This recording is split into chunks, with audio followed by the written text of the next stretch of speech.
Limbrick Lake, it's a day ticket water, so it's accessible to everybody. It's an intriguing one. There's a lot of fish in here, but they don't come out, half of them. It's amazing. I'm going to use the Withy, which we'll discuss through, and in little solid bags, and that's what I generally do in the winter. And so let's get the rods out, let's get the bait out, and we'll start fishing. 3 nets, you never know.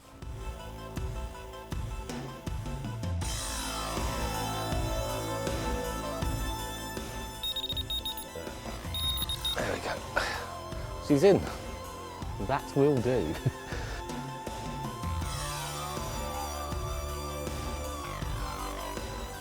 Wow, wow, wow. Absolute creature and a half. Yeah, wicked. You're about to watch an action-packed and super insightful video all about the Withy Pool rig. The angler in this film is of course Steve Renyard, and he's fishing at Limbrick Lakes, a day ticket venue that all of you can go and fish. Whilst watching this video, I'm sure you're going to be both entertained, but more importantly, you're going to learn a lot from this. Lots of stuff that you can put into your fishing, and of course, you can visit Limbrick Lakes and attempt to do what Steve Renyard does in this video, which is catch lots of carp. If you enjoy what you see here and would like access to over 1,000 other videos just like this, then use the code Withy Pool while subscribing to Cypography via our website, and we have a little surprise for you.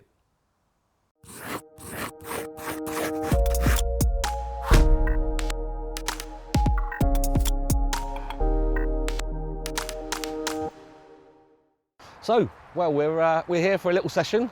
One of my favourite little venues. It's not. Sorry, car.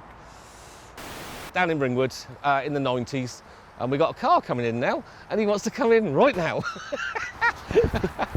Okay guys, we're here in Ringwood. It's a bustling little market town. It's renowned for its old antiques, a bit like myself.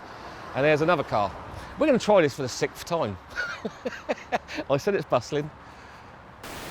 Okay guys, we're here at Ringwood, which is an old sort of market town. It's known for its old antiques, a little bit like myself. I used to fish here, you know, it's one of the hotbeds of carp angling in Hampshire, and I haven't fished it really properly since the 90s. So we're going to a little lake called Limbrick. It's a day ticket water, and this time of year, it's apparently renowned for maggots, which is quite, I like that, you know, the fact that I can use maggot. I'm a bally angler, so something different every now and then. We're still in lockdown.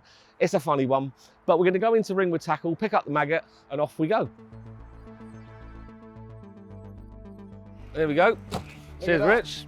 Keep them like that, don't mix them up. That is a good, I like that. You can tell I'm interested.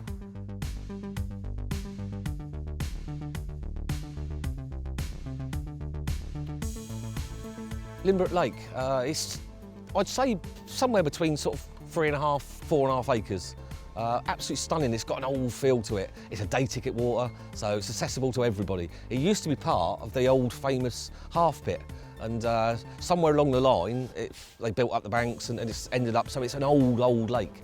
It's an intriguing one. There's a lot of fish in here, but they don't come out, half of them. It's amazing. You know, the amount of different strains in here, 7 different strains, and they don't come out, and which is great, because when they do come out, they're pristine, you know. And yeah, fantastic place to come and fish.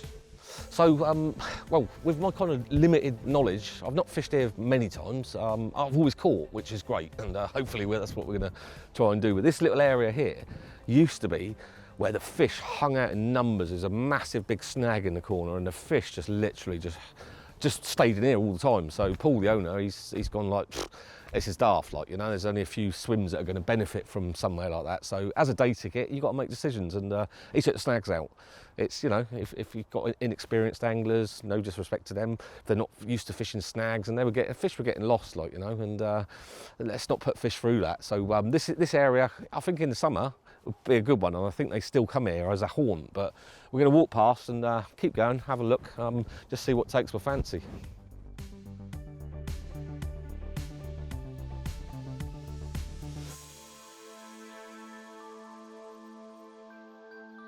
So, well, we've come to the last swim on the lake. This is swim 12, and yeah, it's a funny one. I've come down in the sort of the shallow part, and as you can see behind me, there's a whole sort of snag line. I know it's undercut and whatever, but there's a snag line there, and I've seen fish fizzing, and you know, it's not something I would normally do, is fish the sort of shallower part of the lake, but it's not a deep lake anyway, so these fish are used to that. It's going to influence my decision, I think, because seeing what I've seen behind me, I'm going to have a little walk along the tree line now and just see whether they are, you know, they look like carp, they're actually fizzing, and so that might influence where I'm going to go. I've been told, you know, by the owner, there's a swim across the other side that's done a load of bites. It's a funny one. I tend to go against the grain. You know, if I think, well, if someone's been battered, I tend not to go in there. If someone says use a yellow pop-up, I'll use a pink one. I'll use a white one. It's just something I've always done. You know, go against the grain, and it's served me well. Sometimes I've had to go with the grain. You know, sometimes you have to admit defeat. But we're gonna have a little look along the just behind me there. We're gonna have a little look along the. It's a closed off. You know, there's no swims along there, so it should be, fingers crossed, my decision made.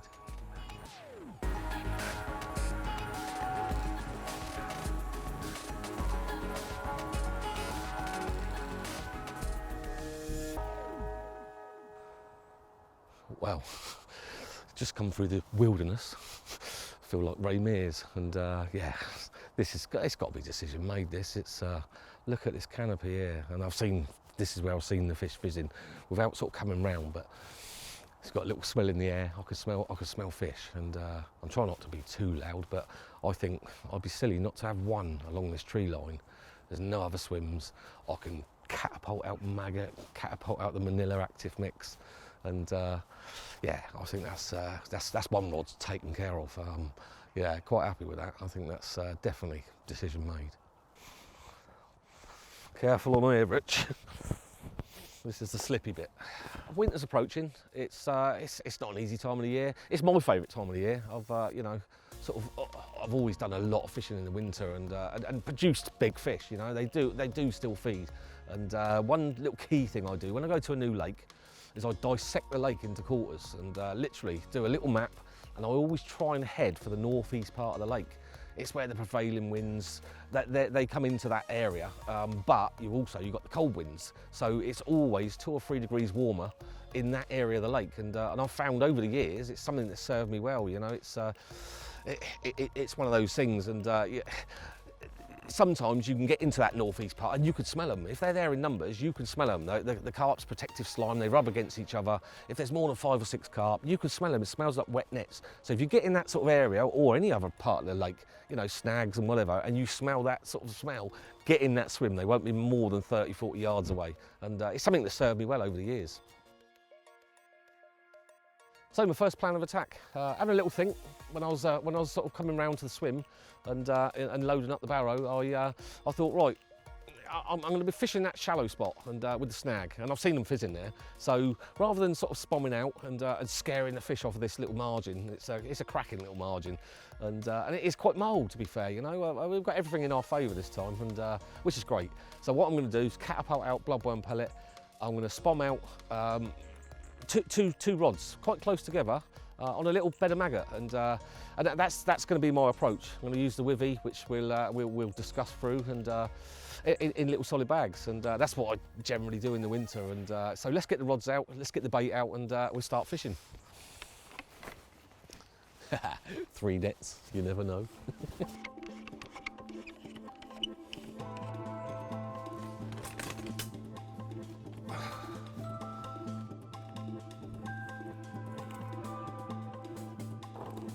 So this time of year, I mean, if you're allowed to, maggots, they're a great one. I mean, a lot of people use worms. I can't chop worms up. Bloody horrible. It's horrible business, that.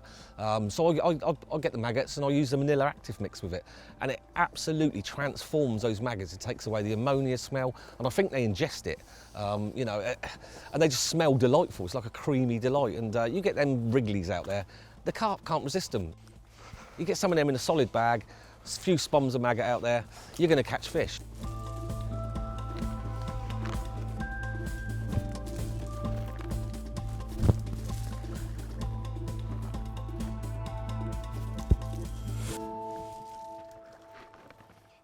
Wind your body, wriggle your belly. I'm happy with that. She will do.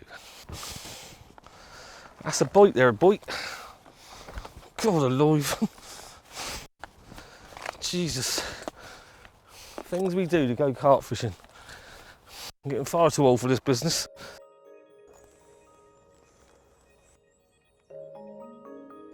Couple for the old robins there, boy.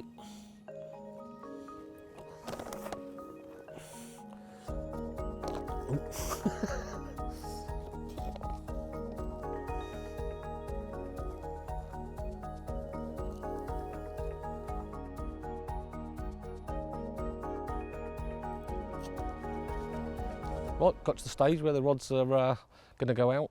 I fished this a couple of weeks ago, and I had a good lead around. There's no need to be, you know, where it's quite quiet at the moment. Thankfully, because of, you know, it's kind of midweek, and I think a lot of people are on lockdown or not going, you know, not going fishing at the moment. So we've got tonight's going to be the one, I think, and so all I'm going to do is I'm going to do.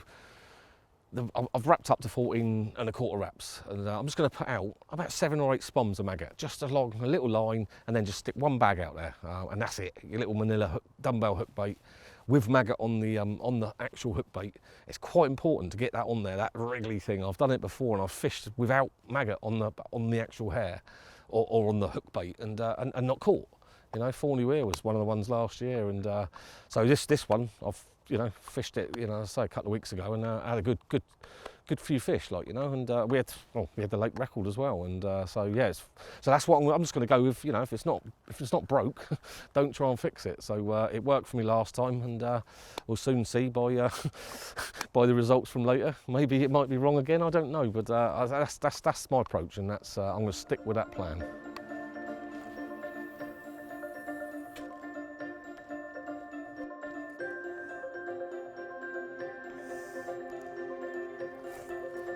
I just love fishing.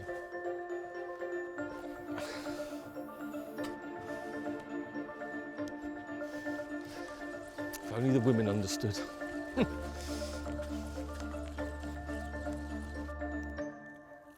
So we all have philosophies and ideas of, you know, what you want to do, and like I say, I'm going to just try and do it's probably, I'm using the far horizon markers, like they're Christmas trees. They look like Christmas trees, bloody big ones, but I'm going to use them, and it's about a 40-yard area.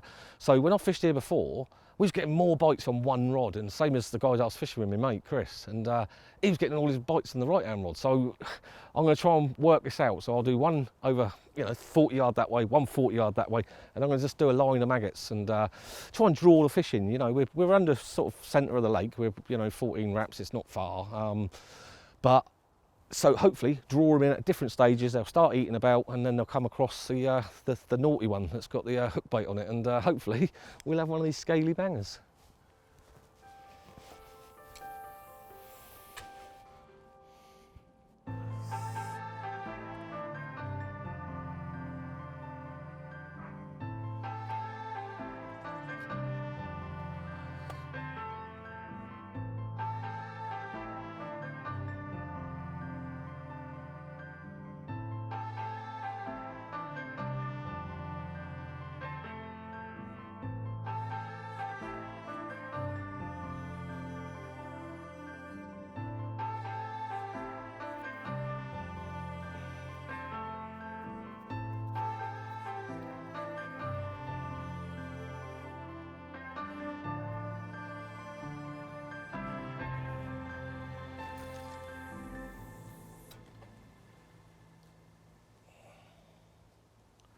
Donk. That's happy. It's hard because the trees are all grown over. It's a bit of an hard cast, that one. This one will be all right, these two. But that's good. That's right on the... went round and actually, instead of... I went and got the catapult, put some more maggot right on the tip of that tree where that's just landed. That's oh, that's got me buzzing, that has.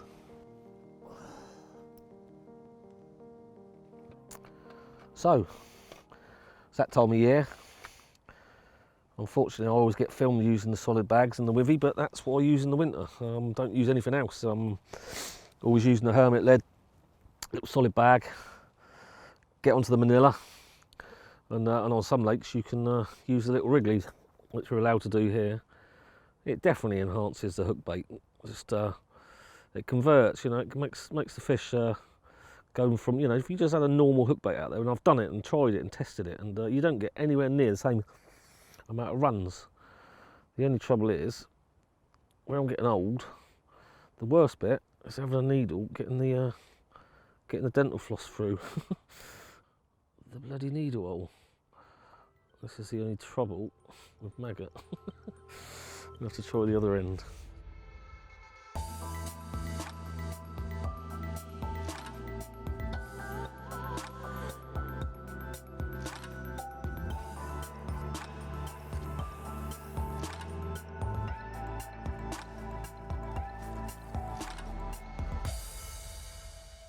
Okay, well, that's the rods out finally. Does take a little while when you're trying to sort of get everything together for the filming. It's not an easy one, but they're finally out. And just going on, you know, when I've fished here before, I'm not saying I know the lake by any standards really. There's probably people that know a lot more about the lake than I do, but I've always experienced that you tend to be sort of midnight, you know, 11, 12 o'clock, 1 o'clock in the morning seems to be a really good time, and then first light is a really good time, and you know, up till sort of 10 o'clock in the morning. So hopefully we'll get, you know, I'm quite happy with what I've done, and it's all gone rather swimmingly. It's you know, I'm quite pleased. So confidence is high, and I can't ask for any more. We've got a beautiful lake, and the weather, we've got southwesterly, westerly.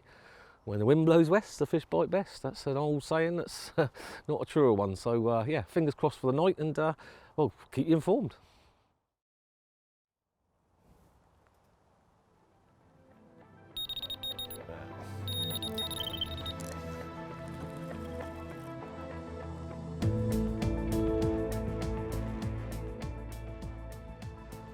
But we've got one. There we go, first of the session.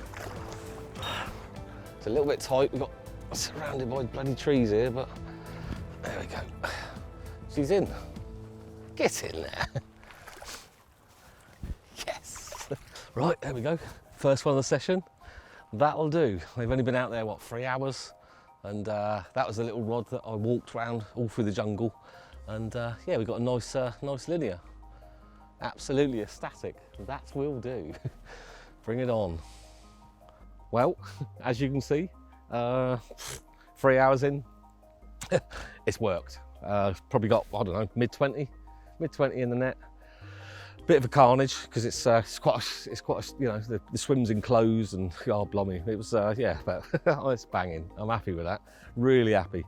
You know, it's yeah, something to you know, to film all day, and then to, you know, to have one early doors. That's, I can relax now, and yeah, happy days. Really good.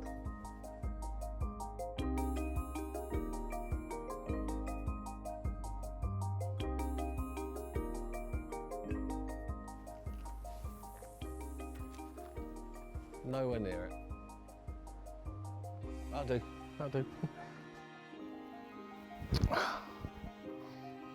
Right, well there we go.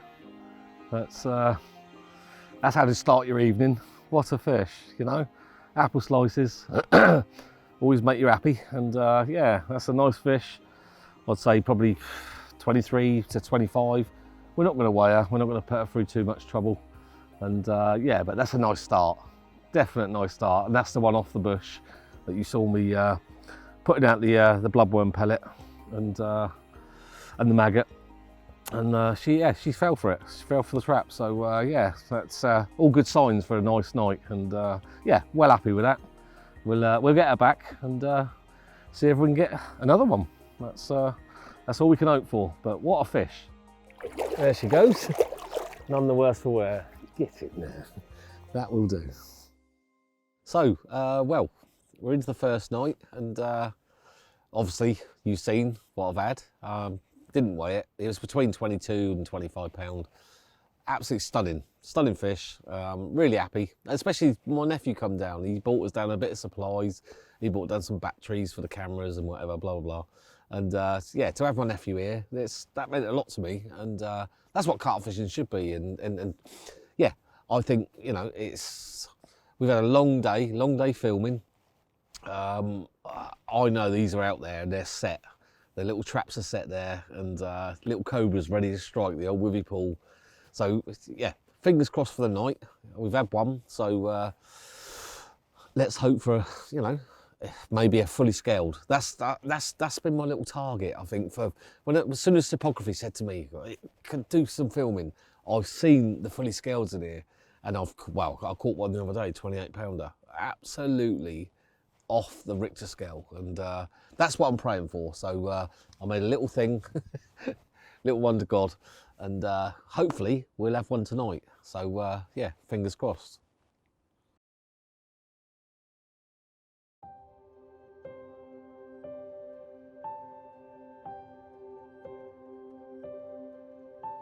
Oh, well, last night it worked. It was good. The rod that, you know, I did sort of along the bushes, and that done 2 bites. I had a fish early on, which you possibly would have seen already, and then about 5:30 this morning, just before light, and I've had another pickup on that right-hand rod, and as I'm playing that one, the other rod's gone. So I've got 2 in the nets. So yeah, it was a good night. We didn't get the big girl that I was expecting, you know, or hoping for, not expecting, but you know, but it's yeah, I've got a fully scaled and a zip linear, so can't get much better than that. So yeah, that was a good night, and got the rods back out. Although I will need to redo them, I think. You know, it's that one went off the bush a little bit, but I wasn't. It was, you know, 5:30 this morning. I'm not redoing that. That's it. It stayed out there. So we get these fish done, and I'll get back at it.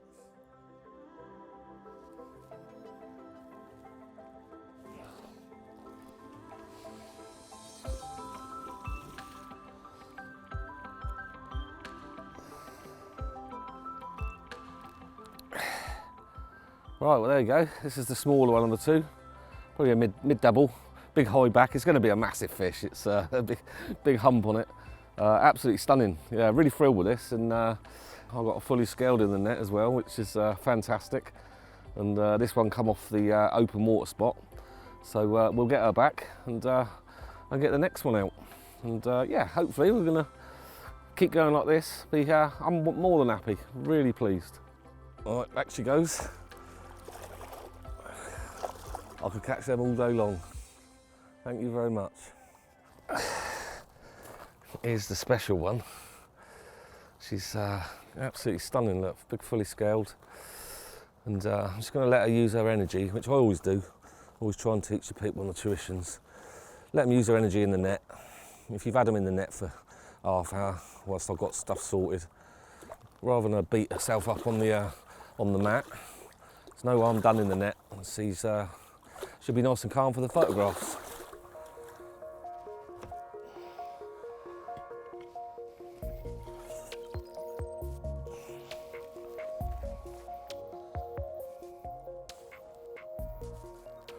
Well, there she is. Lovely, beautiful, fully scaled mirror. That's a hell of a brace, to be fair. It's you know, fully scaled on a zipline. You know, it's just blown away really. It's you know, it's coming into winter, and you know, have a nice sort of a double hookup, you know, just before light. It's yeah, fantastic. So we're going to keep on going, keep persevering. Still got another night left, and maybe get our bigger brother or sister.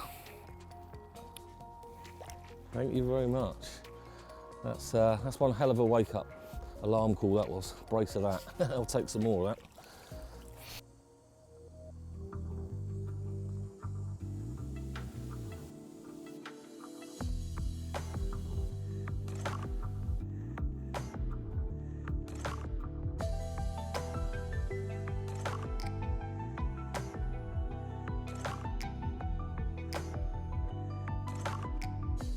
So, had a little chat with Paul, the owner, and being that it's a popular little place, we've got 6 anglers turning up today, and that could be a good thing, especially for those open water spots, and because they do get in the edges here a lot. But when there's people in all the swims, then they're out to the middles. You know, that's where they try and think they're hiding. So I've got my fingers crossed. So that's a good thing. You know, the pressure element, and it always is on small waters like this. You know, They're masters of their own, they know their own environment, and when you get that pressure on, when we were here last time, 3 people turned up opposite, we started getting bites, and so that's the plan today. I'm not going to put a lot of bait out. I'm going to put 3 or 4 spombs over the two 14 wrap rods, and just spray a few maggot and some bloodworm pellet down off that bush that I had the 2 bites on last night. So that's the plan of attack. Let's get these rods out.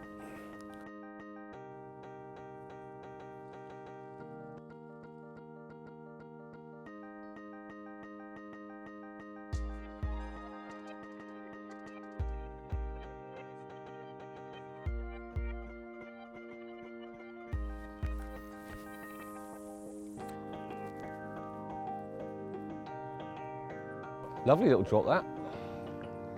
See if we can get a daytime bite.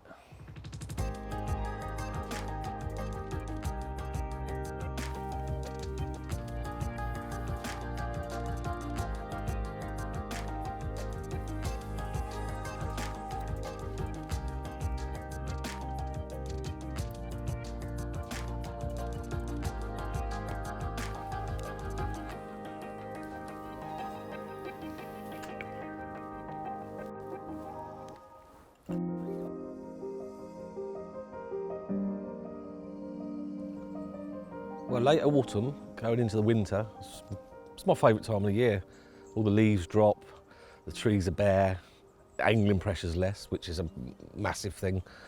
You know, contrary to belief, big fish still feed, you know, they might only feed for a small amount of time, but it's being prepared for that, and knowing, you know, the lakes you're fishing, knowing the times, those time scales, and it's just something I really enjoy. I've always enjoyed the winter. As you get older, it gets a bit tougher. But I think, you know, the things we've got nowadays, you know, little blinking heaters and all sorts of things, big warm sleeping bags. You know, back in the old days when I was in the old army mummy bags, that was hardcore. But I was young then and found it a lot easier. But yeah, it's certainly a condition, and it's certainly a lifestyle. You have to change the way, you know. Well, I do. I find I change the way I angle, and you know, from sort of April to October, I'm boilie fishing, and simple as that, you know. But in the winter, I think it's a condition, and you've got to be conditioned for it. You know, those old days when I just eat a pot noodle, and that was it. If I eat properly now, I can survive the winter, and it's a great time of year, and you know, this ever increasing amount of anglers, it's you know, it's getting harder and harder, but oh, we're away.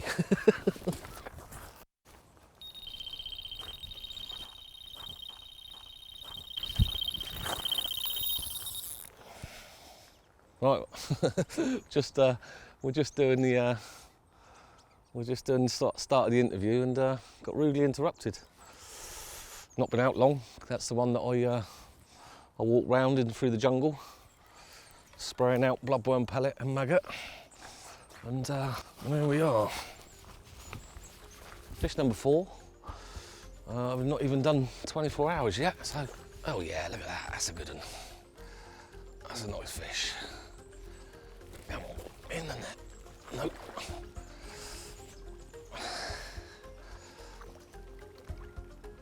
There she goes. All right, there we go. Happy days.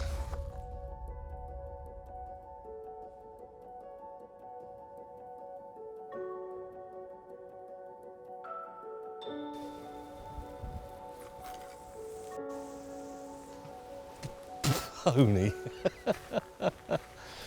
That's going to stay there. We've got interviews to do.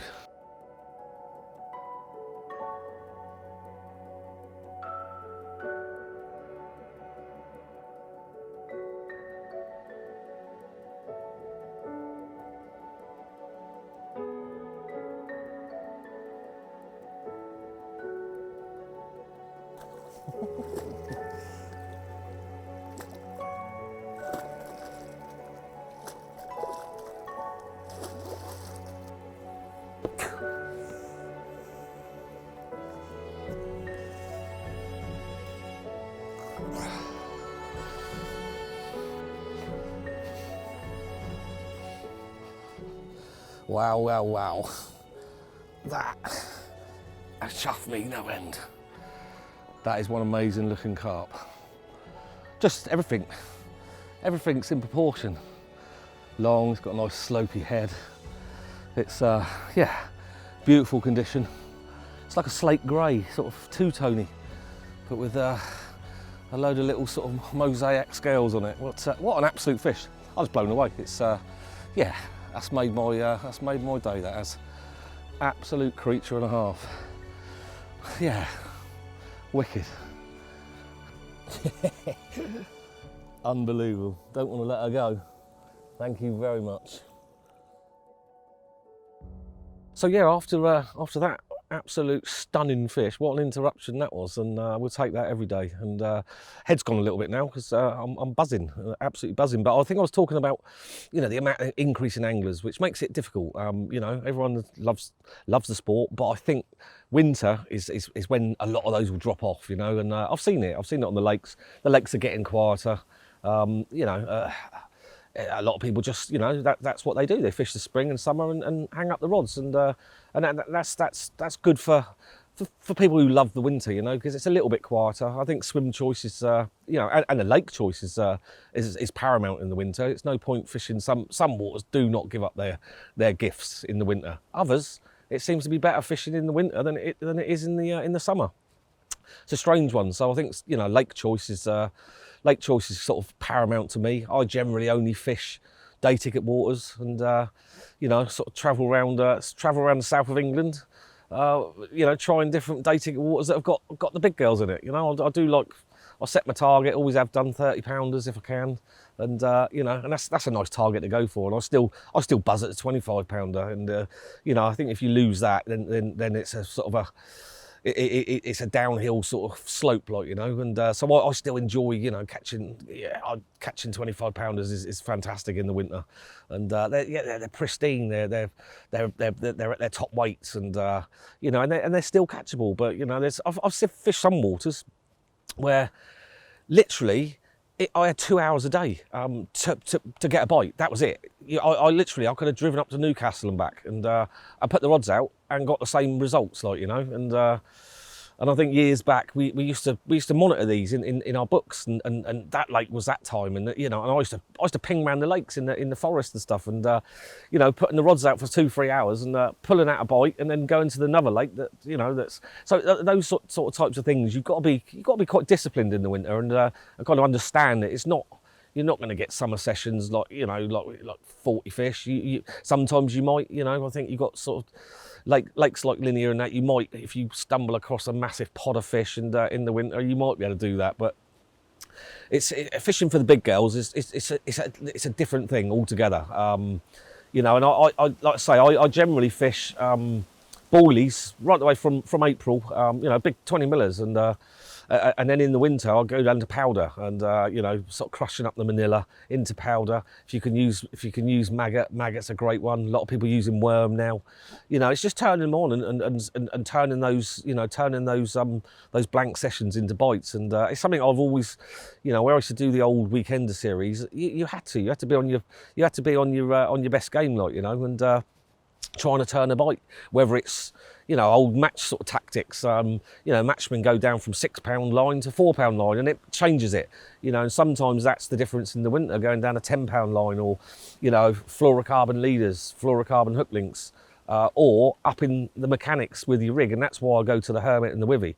And you know, mechanically, my other rig I use is the basic complicated, and it gets done in the winter. It's one of those. It's, you know, you're waiting for fish in the spring and summer. They are literally up and down they go, and that's how that rig mechanically works. With the Withy, it's a quick snap turn. It's in the bottom lip, and you know, and combine that with the Hermit lead. It's been my winter combination, and it's been, you know, it's served me proud, and you know, it's something that I'll just carry on using till I'll probably, you know, go around in my old push wheelchair. But yeah, it's just a great time of the year, and you know, if you've got the right, you know, the right sort of sleeping bags and the right bivvies, winter's doable, you know. A lot of people don't like the mud, and yeah, it's one thing that does that's the annoying part with winter. But you know, the results are there, and as I say, the fish are at peak condition.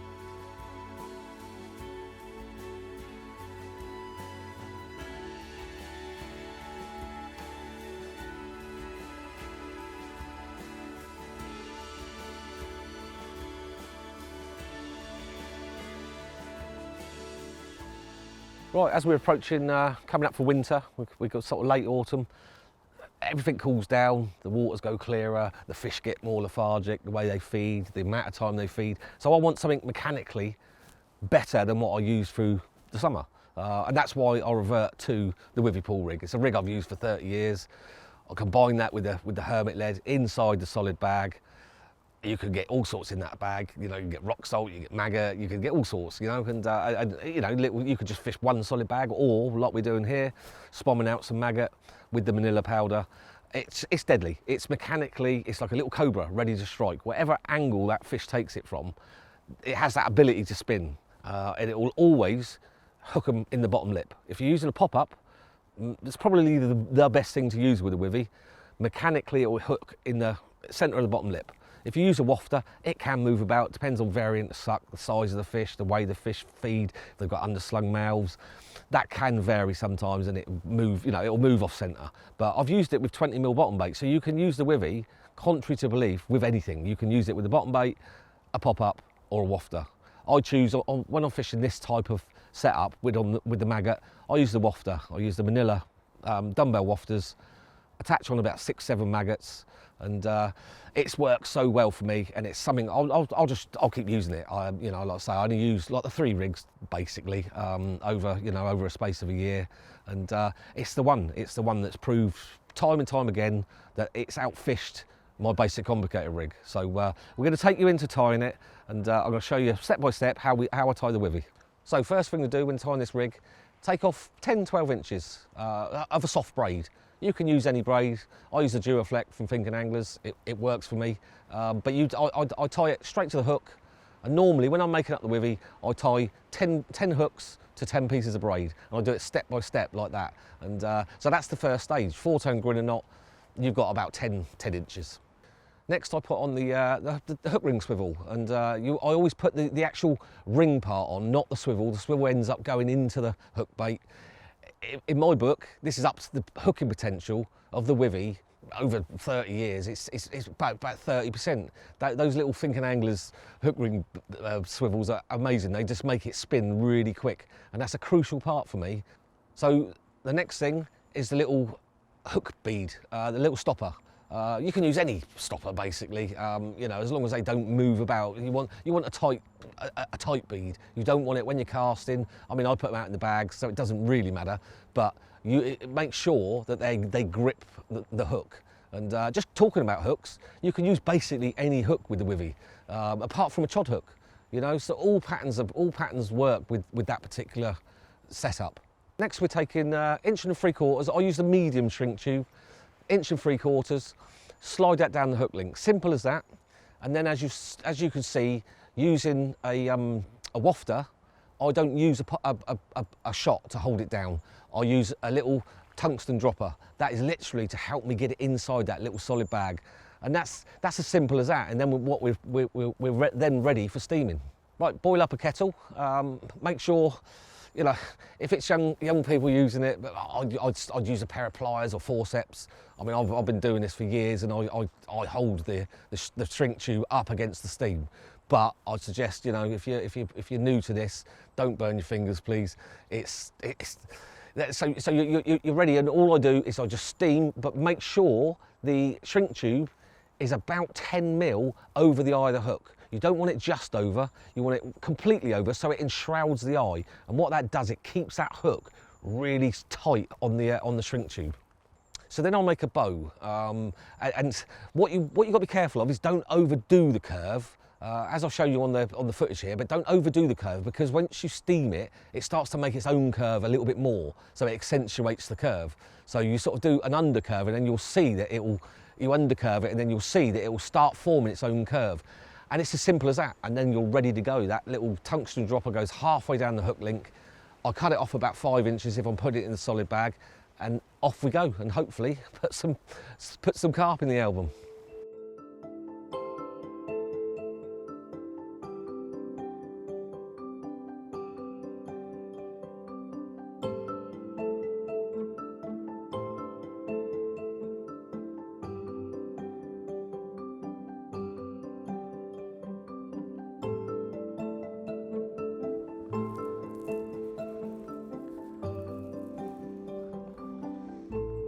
Well, we're into night 2. It's darkness is approaching pretty quick. It's gone grey and gloomy. So I've decided, because I put the rods out a little bit later, and the good thing with the solid bag is that you know it's out there. I felt confident when it dropped down. One's in about 4 foot, one's in about 6. So quite happy with that. So I've decided to leave the 2 rods out in that open water. I was going to top up another 5-6 bombs. But I'm going to redo the bush rod because that did drop short after I had that cracking fish.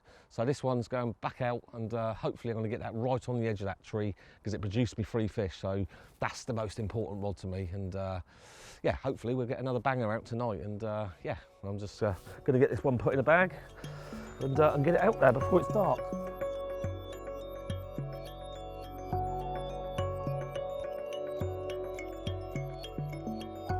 Well, you see the pellet at the bottom there, that is literally, I mean obviously bloodworm, I love the bloodworm pellet, but it's there to do a job. Because you're using maggot, the hook point will sit up there and it'll penetrate one of the maggots, and that's it. And if you do that and the carp sucks it in and out, you're blowing a maggot straight off his lip and it won't hook. So it's presentation over. So it's quite important to use that, you know, that amount of the baby pellet. And I use the baby ones because they're easy to manoeuvre.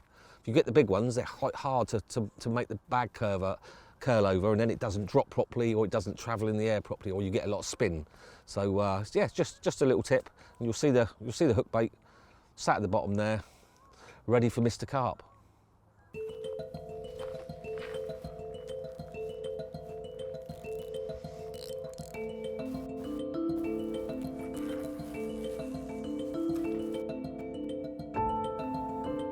Dunk. Perfect. Yeah, I can see that. Look, that's 4 foot from the bush. You don't want it right underneath the bush at night time. You want to give yourself a bit of chance to wake up. So no, I'm happy with that. That's I can see it. Little bubbles coming out the bag now. That could be another bite.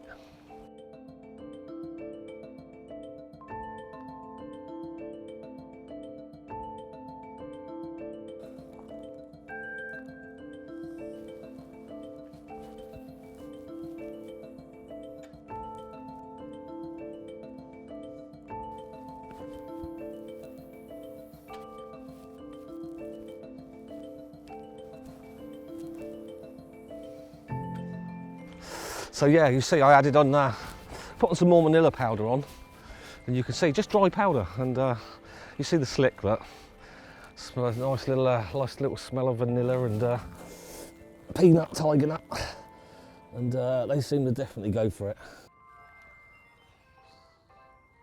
It's a bit of me time. Stupid thing is, I actually spend money on this, and I actually can't win anything. Something not quite right there.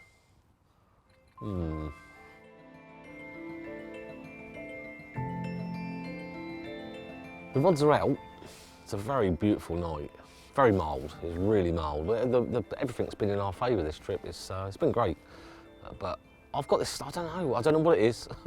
I don't know.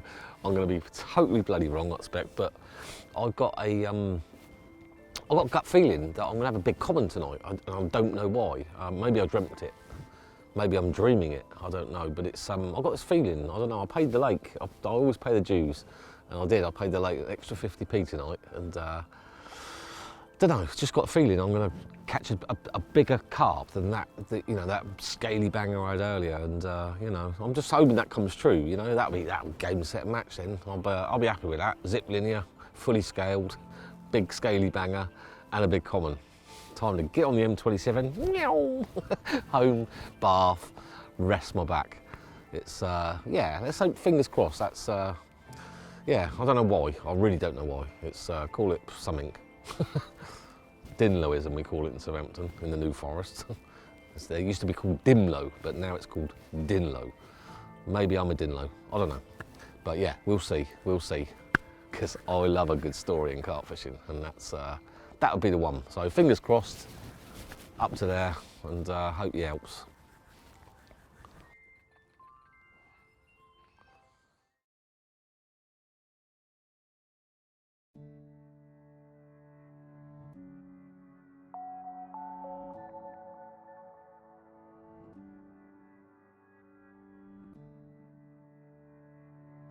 Well, good morning. Another hectic night, and early on, I got an early bite, and it's another nice fish, mid-double.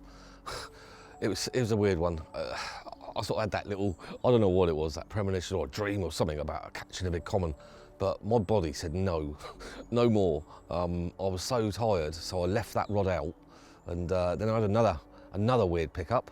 I don't know whether it's a pickup or a savage liner, but I struck that one. I've left the 2 rods out, and I thought I want to keep the one rod that's done most of the bites. I want to keep that one back out, so I left that one out. And just a while ago, I'd say about 10 minutes ago, just as it's getting light, the rod's ripped off, and so I've got one in the net, and I'll put that rod, the one rod, back out. I'm going to get the other rods back out now. Now I've had some sleep and feel a bit more awake. And you never know, might still get the common, but we've only got till about 10:30, so we've got about 3 hours to try and nab the big common. But hey ho, dreams are dreams, and you know, whether it was a dream or what, I don't know. But I know they're in here, and so we've got a chance if I get the rods back out. So we'll crack on with that.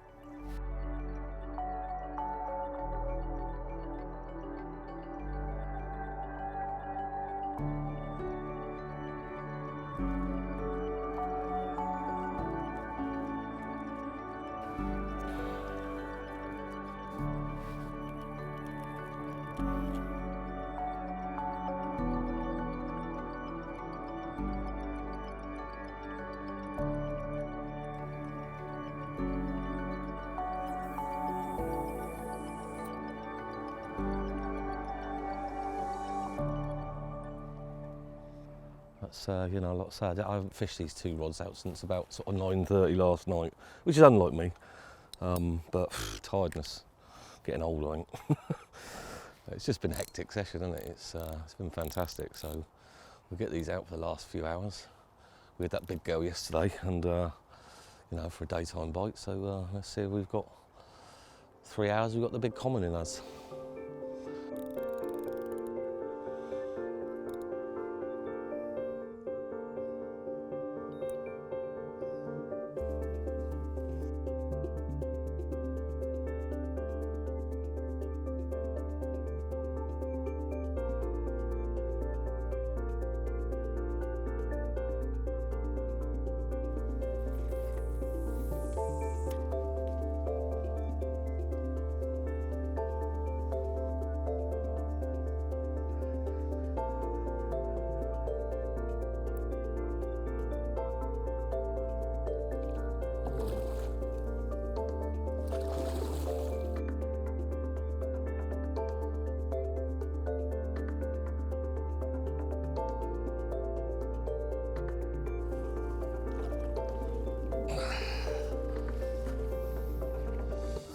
Well, what we've got in here, I think we've had all these stunners, and we've got poor little old fella here. I think he's probably an original, really old, really small.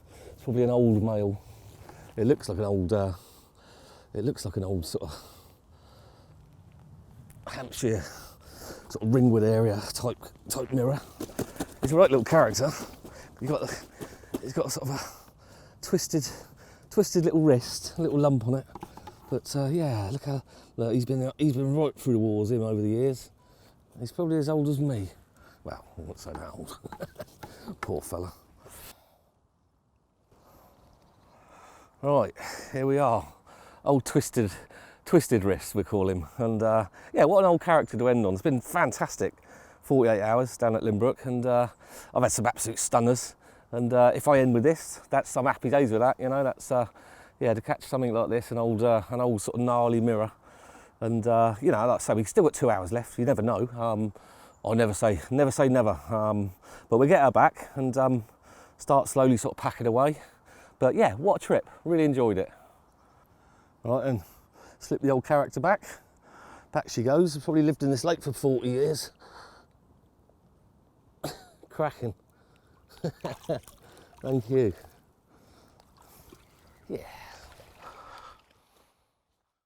Right, well this is it. I literally just packing everything into the barrow and just got the rods left out really, just on the last tidy up. If this is that common that I had a little dream about, that would be fantastic. But yeah, it feels a decent fish. There she goes. It's not the common, but it's a lovely 20 to end the session. That's oh yeah, that'll do. It knew exactly what it wanted to do. It took me all the way along that snag line. Went through those sort of overhanging trees, and yeah, got a bit of a soaking, but yes, get in there. What a way to end. Rich thought he was going home.